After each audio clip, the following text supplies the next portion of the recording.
Welcome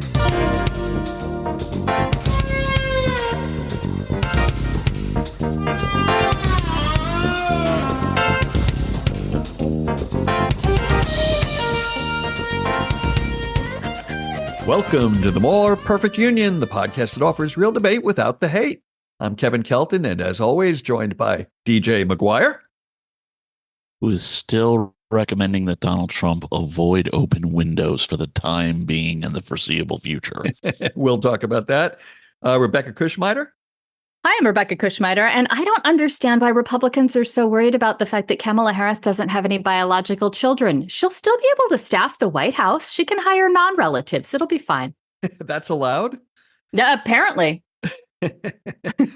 And joining us tonight, someone who's been on the podcast before, a friend of mine for many, many years from my stand-up days, but he has an impressive biography aside from his 47 years in stand-up. Carl Wolfson is here, and Carl hosted Carl in the Morning in Portland for like 10 years on one of the radio stations there. Is that right, Carl?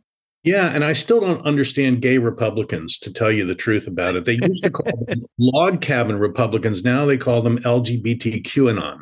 So I never understood the log cabin Republicans thing. I mean, like, I've hung out with some gay guys, and log cabin is not what I think of.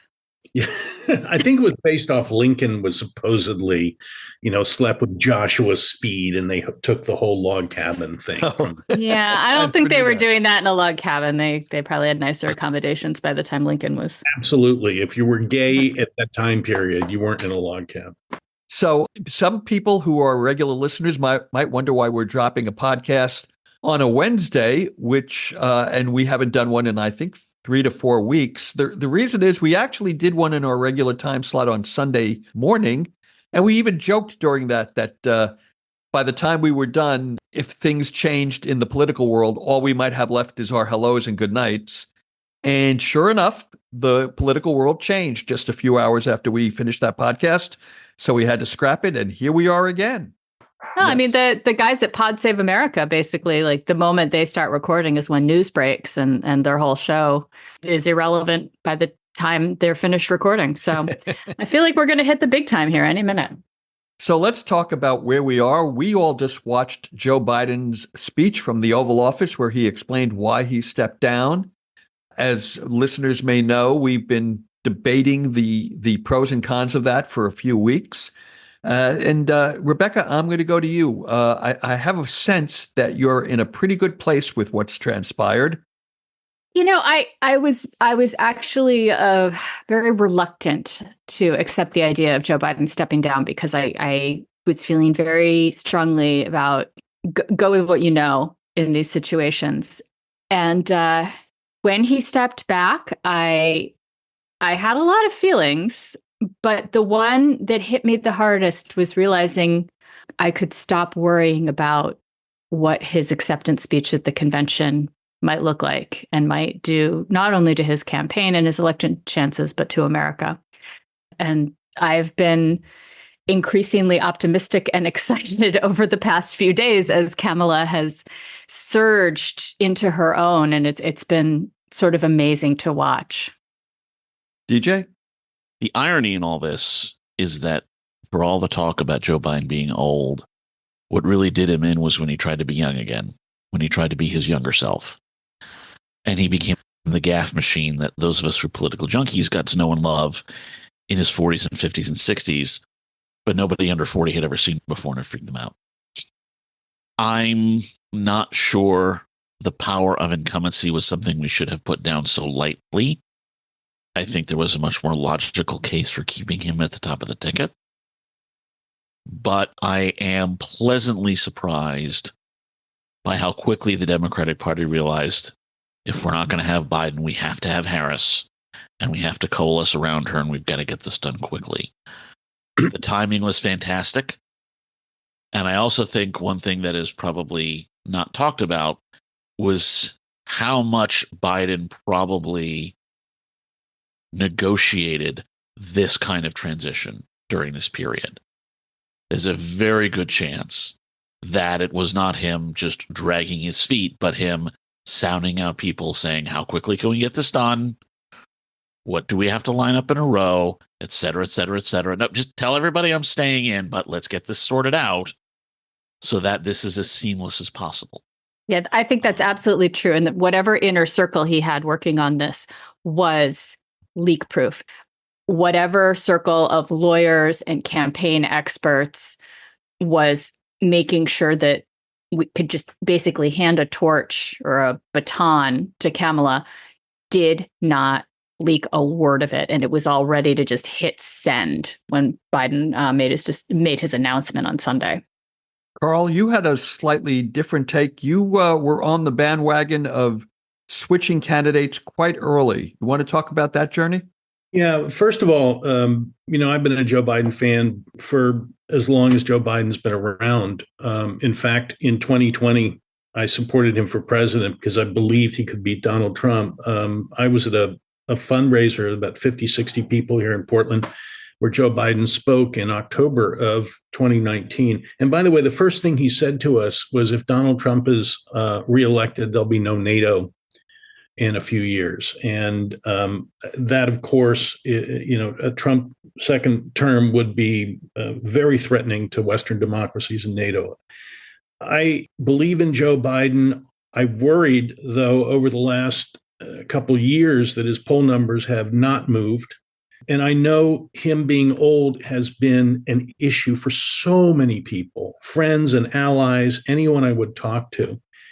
I stayed with him. I thought, like most Democrats, that the incumbency would work in our favor.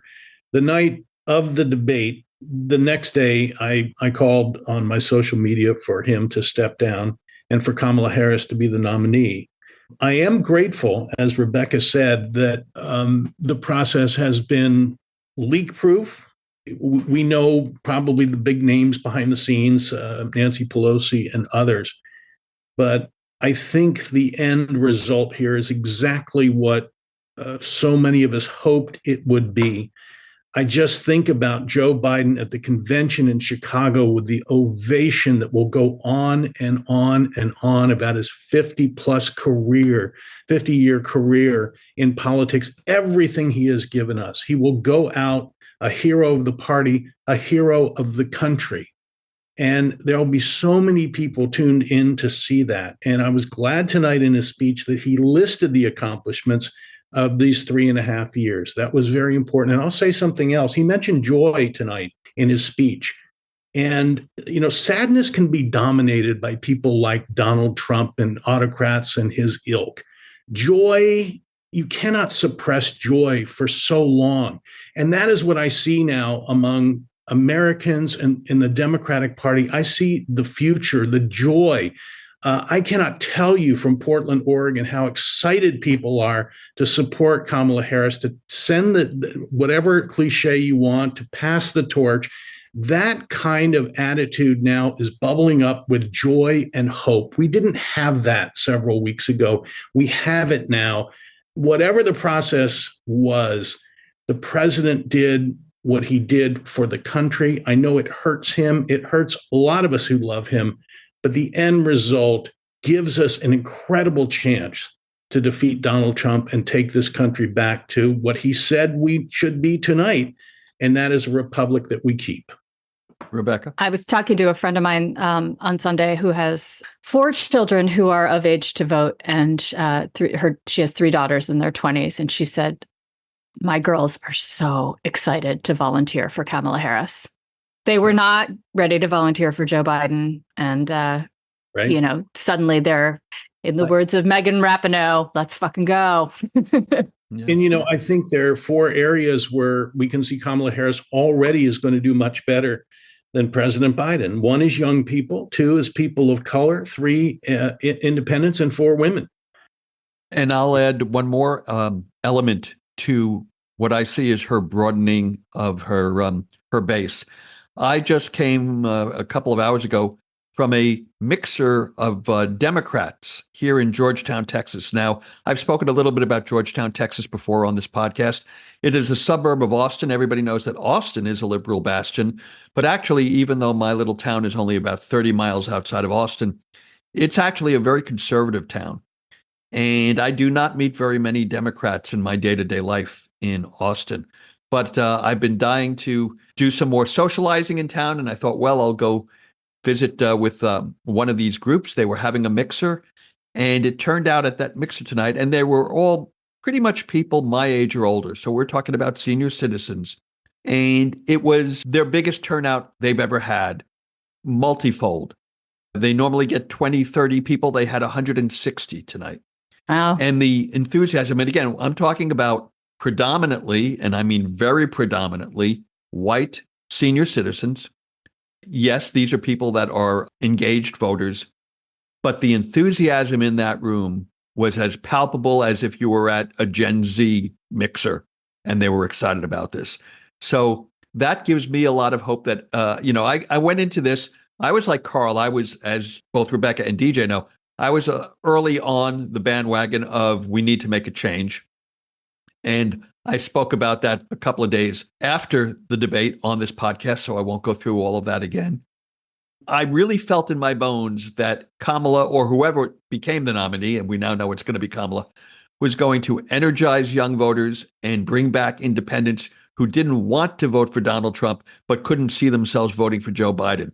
And my experience today gives me hope that also older voters are going to also come home to the party and be very comfortable with a Kamala Harris candidacy.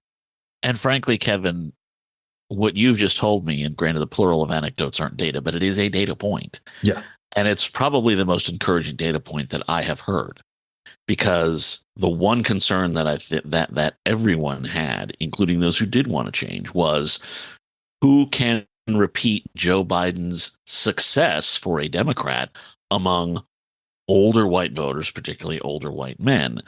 And if what you are seeing in the suburbs of Austin, and you're right, the suburbs of Austin are just as conservative as any other southern suburb that's out there.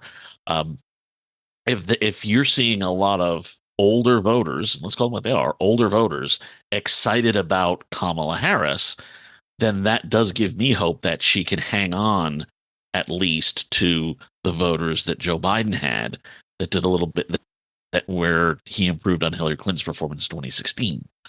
But that actually is a very hopeful data point. DJ, I want to add to that, because I think what we've seen in poll numbers is attrition among Democratic coalitions.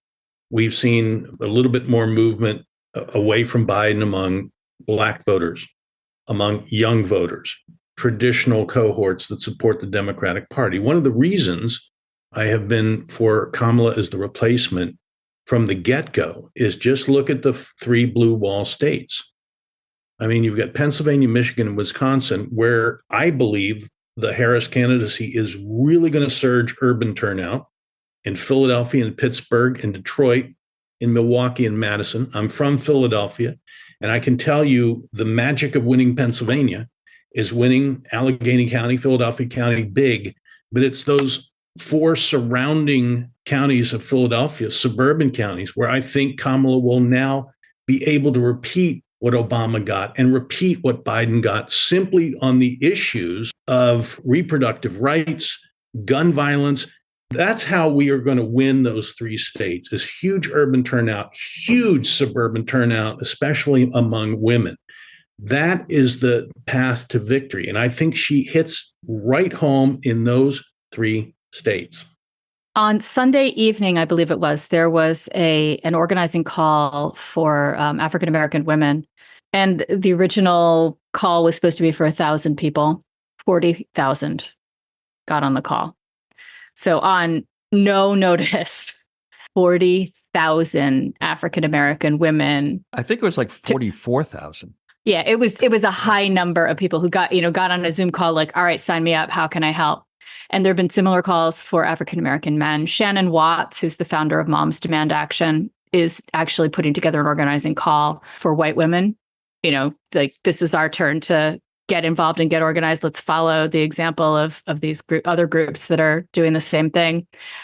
I see some of this. And again, this is sort of hits me right in my heart. In 2016, I think there were a lot of us who thought Hillary had it, and we didn't organize, and we didn't rally, and we didn't support. And we did it in 2020 as much as we could with COVID, and now with Kamala. everyone is ready to go to work. Like she was saying that in her stump speech over and over again. Are you ready to get to work?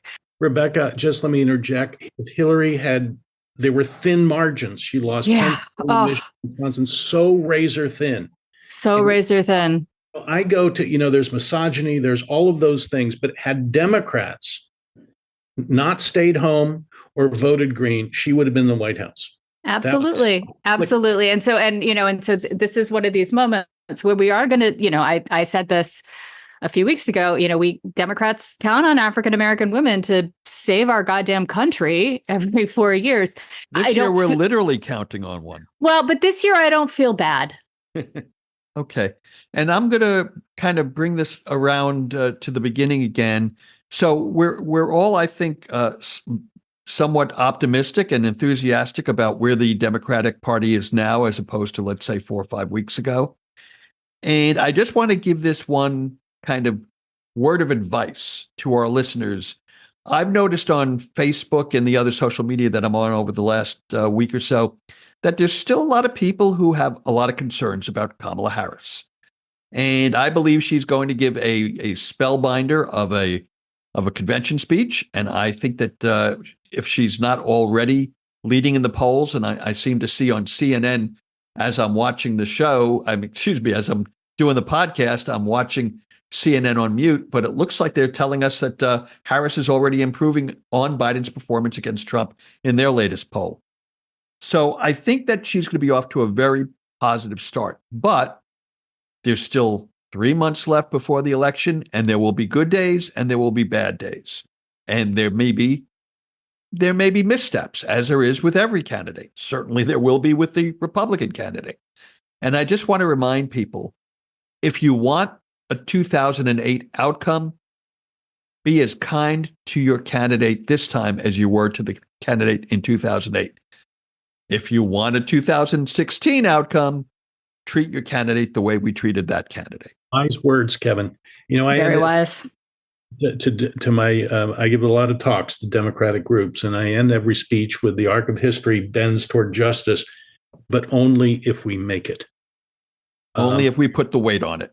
That's right. And it is up to us. I think the president has actually the debate performance, what's happened since that debate performance, I see as a gift. I'm not sure whether President Biden would have been able to carry the weight of the presidency for 4 more years, given his age. We have now been given the gift of a statesman who has stepped aside, handing the torch to someone who is so capable of being president of the United States. We have to take that torch and make it happen. And one more thought, also a candidate who, if elected, could serve for 8 years and outweight a couple of Supreme Court justices who maybe think that they're going to stick around for the next Republican, and maybe time will catch up with them as well. And I think we all know who I'm talking about. I believe Kamala Harris's speech at the convention in Chicago will be the most watched convention address in history. She has a chance in that moment to almost put the election away. She has a moment I know there's a Reuters Ipsos poll out yesterday that showed her 2 points ahead of Donald Trump right now. I'm also, back in 88, Dukakis was 17 points ahead of George Bush after the convention. But everyone is going to be watching Kamala Harris. That speech can vault her, as often in history one speech does. It did it for Barack Obama. Address in 2004 at the convention. If she hits what I know she's going to hit, is the hope for the future and the things that President Biden mentioned tonight, the accomplishment, the vision of where we go as a republic, as one nation, as a tough leader in foreign policy. And frankly, with the border, I want to see her say, within 30 days of my taking the oath of office, I want a comprehensive border bill on my desk. I don't know why Democrats do not say over and over, you want a comprehensive plan for the border? Who is the one stopping it? George W. Bush, one of the 2 best things he did as president. One was saving millions of lives in Africa because of his AIDS policy there. The other was a comprehensive immigration reform, which was terrific. Republicans rejected it. Barack Obama had another comprehensive immigration reform in 2013 that was even better than Bush's. It passed the Senate with 14 Republican votes, including Marco Rubio and some of the same people there now. Boehner didn't bring it up in the House because the Tea Party would have done to him what the conservatives did to McCarthy. There were enough votes to pass it. Had we passed comprehensive immigration reform in 2013, we would have had more security than the Republicans could even imagine at the border. We would have rules in place. Republicans do not want an answer to the border because they want to demagogue it. They want to do what Trump did in 2016 and make it a volatile, emotional issue. There's also the fact that business owners don't want to forgo cheap labor. Right. That's that's the other part of it. Like there's a little under the table action happening. Call them out on it. As probably the only person here who will openly say, yes, I would actually like to see an open border. I would remind you that when an open business does not mean you can break the glass and take any item that you want. There can be controls, and there should be controls. I do think that Donald Trump blowing up the 2024 compromise is very useful, and I have seen Democrats use it on social media. It's never enough. I agree. They can do more of it, and they should. But I know they are starting to pull out the thing in 2024.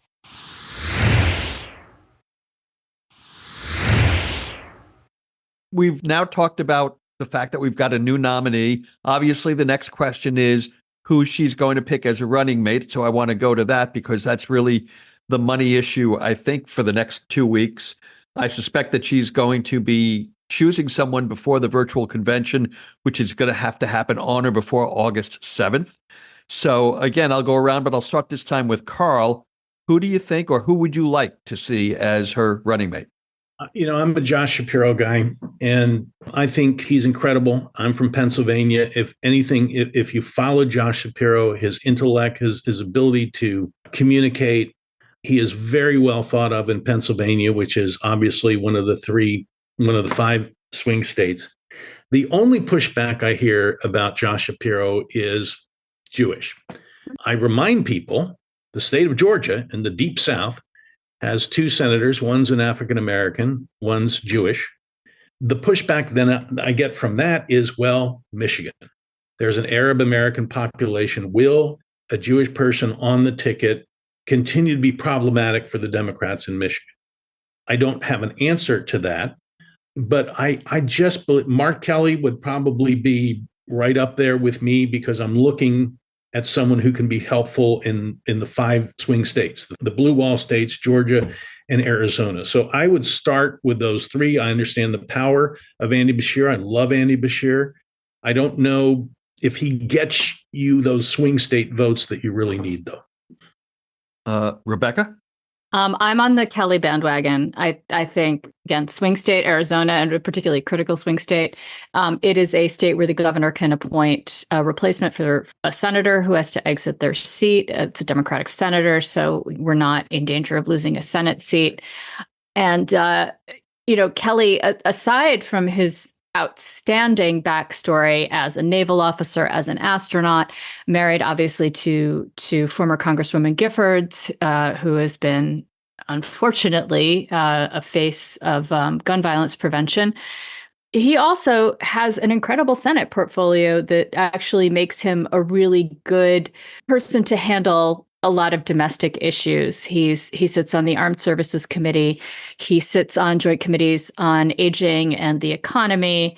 He's an affable guy. He's good television. And who doesn't love an astronaut? DJ? And he's a twin. He's got a twin brother, also an astronaut. Which would help in campaigning because they could be in 2 states at once. So. Yeah, then they'd call fraud. I like... I would be good with either of those choices, but I'm going to bring up a couple names that one has not been talked about at all, and one has been talked about some. I would like to bring up Roy Cooper of North Carolina. North Carolina is always the state that just seems to get away from us, but Roy Cooper is the only Democrat who has actually won that state in 15 years. He's done it twice. Get his name on a ballot, and North Carolina does become competitive again, I think. And I think that would also help us in certain areas.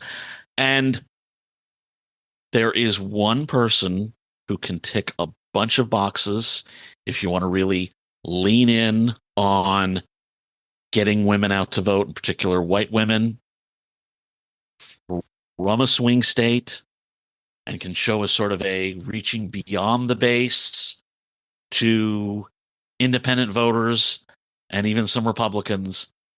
But nobody's talked about her in years, and I understand why. But we might want to consider the possibility of Kirsten Sinema.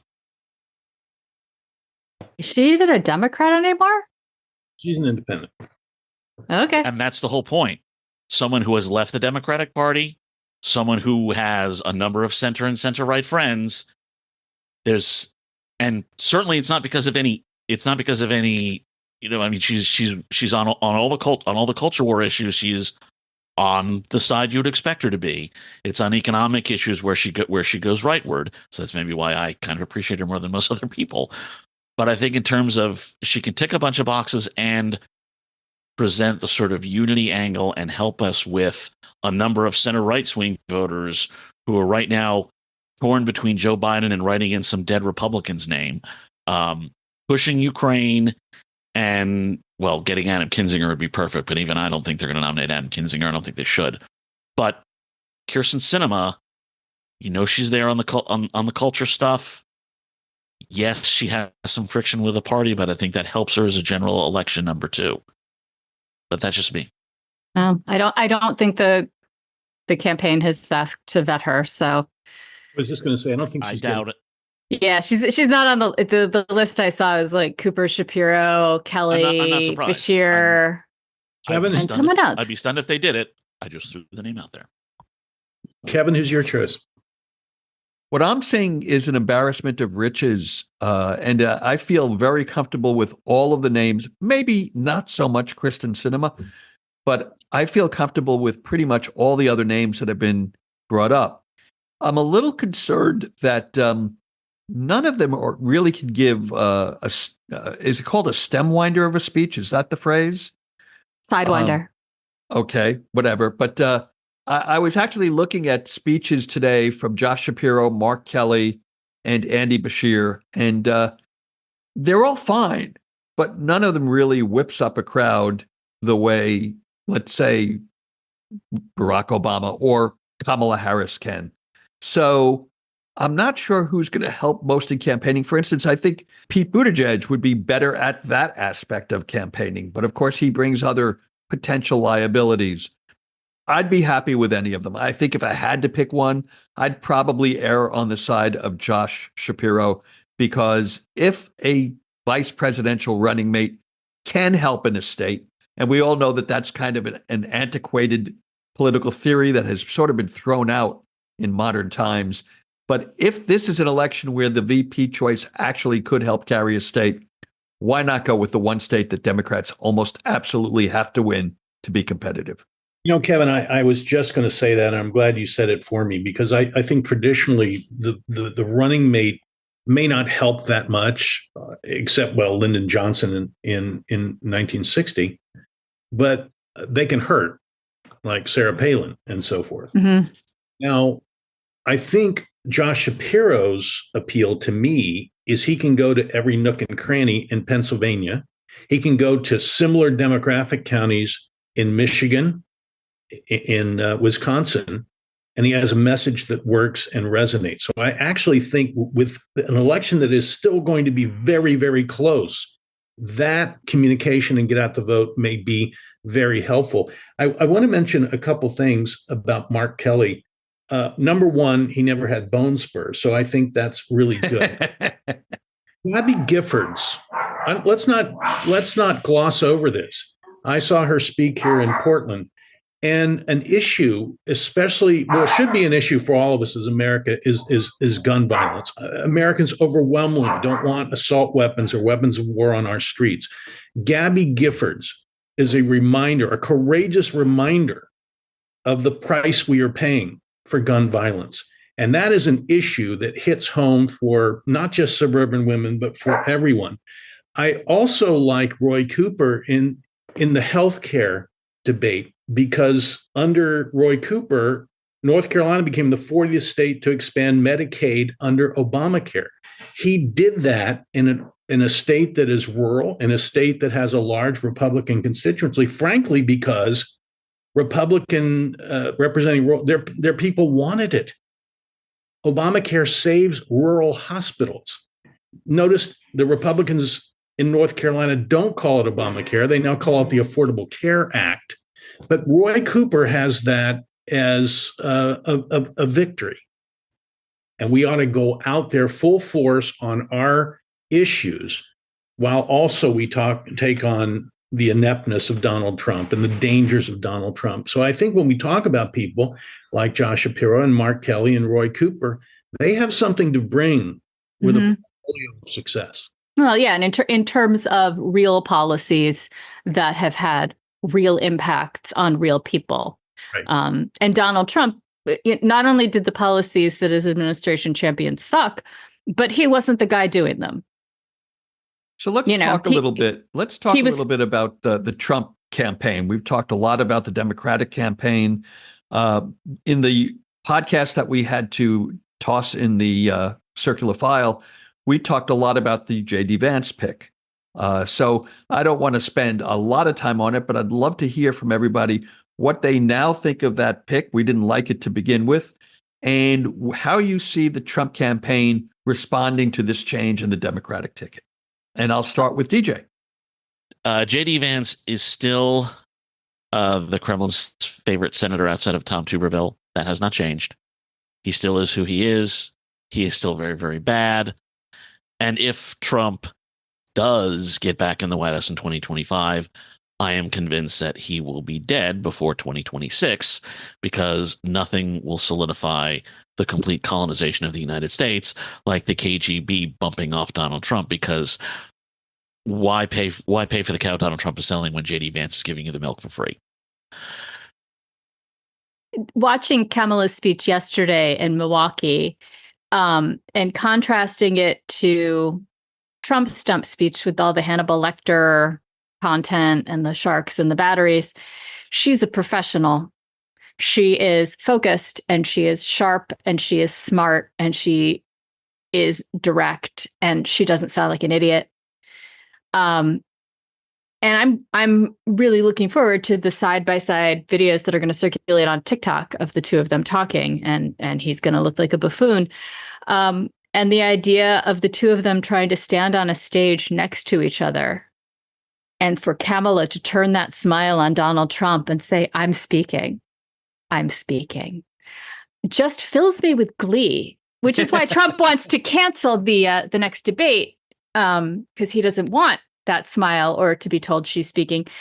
But the visual now, people pointed out that Trump is now the oldest guy in history running for president. He is this old man who's, his hair, the comb over, and the suits with the ties that are too long, and the red sweaty face. He, next to Kamala Harris, it's striking, and he does not fare well in comparison. I want to go back to, Trump said today Kamala Harris is a radical. J.D. Vance is a radical. We got to start throwing this stuff back in their face. Someone who does not support a woman's right to choose, even after rape or incest, is a radical. Someone who is willing to hand over Ukraine to Vladimir Putin is a radical. Those two things alone go against 2/3 of the wishes of the American public. He is the radical. Everything we know about Donald Trump, it's all projection. It was his charity that was corrupt, not the Clintons' charity. You can just tell what Donald Trump will say by picking up projection. And I don't think Kamala Harris or Democrats are in a mood to let Trump and the Republican Party say things without a rejoinder that's powerful, saying they are the radicals. He is the first president in our history not to accept the results of a free and fair election. That is what is radical. Yeah. I just saw a clip of Vance saying something along the lines of giving children a vote, but their parents exercise it for them until they're of age, meaning that adults who have children get several votes. So, JD Vance discriminates against people with infertility. That's great. Super cool. Well, he's already Psyched said for that him. one of Kamala's Yeah. biggest problems is she has no natural children. Yeah, Right. and Step- Neither children did don't George count. Washington. Yeah, that was gonna be a surprise to George Washington. Okay, so apparently Donald Trump tonight at an event said, I was supposed to be nice. They say something happened to me when I got shot. I became nice. If you don't mind, I'm not going to be nice. Is that okay? yay, Guy. yes. You know how bad things are for Republicans right now? Marjorie Taylor Greene is complaining about flag burning. In the immortal words of George W. Bush, seated next to Michelle Obama during Trump's inaugural address, he turned to her and said, "That was weird." Yeah. So my friend's kid just graduated from college, got a job for Wisconsin Dems working on the Biden campaign. His first week on the job, he had to have special credentials to get through the perimeter for the convention because his office was within the security perimeter. His second week on the job, Joe Biden drops out and he's hosting Kamala Harris at his office. I mean, he's at the back of the room taking blurry cell phone pictures, but man, talk about a launch. Rebecca, history comes at you very fast. Very fast. And his dad, a good friend of mine, is joking, what would we give to have Trump defeated? Our firstborn, literally. He's in Milwaukee right now. By the way, that speech, if I had had more time, I need to get a hold of a transcript. Her speech yesterday was so full of callbacks and references to different points and different strong movements within Democratic politics. Her writers are so good because she was hitting resonances that you don't even know why you were so stoked to hear it. But she was getting on all of Joe Biden's best stuff about the middle class. That she kept talking about, let's get to work. That was the video when she was announced where Joe called her and said, "Kamala, it's Joe. Are you ready to get to work?" At the campaign headquarters, and the more personal attacks and insults from Republicans only helps us. They're offending women, they're offending young people, they're offending people of color. So let them go ahead and take that course. To close this, I want to quote a poem that Joe Biden has often quoted, The Cure of Troy by Irish poet Seamus Heaney. It says, "History says don't hope on the side of the grave. But then once in a lifetime, the longed for tidal wave of justice can rise up and hope and history rhyme." Joe Biden is history. He has been a force of history. And Kamala Harris represents hope. Perhaps this is the moment where hope and history rhyme. I love that. And with that, we want to thank everybody for listening. If you like what we do here, please share our link on your Facebook and other social media timelines so your friends can discover us as well. And we want to thank Alan Keeney for our theme music. Carl, I want to thank you for joining us tonight. And hopefully it won't be another 4 weeks before we do one of these things that actually makes it to the air. I'm going to be traveling the next couple of weekends, so I will be off having adventures with my family. So you guys carry the torch the way Kamala would carry it. We'll certainly try. Thanks for listening, and see you again soon.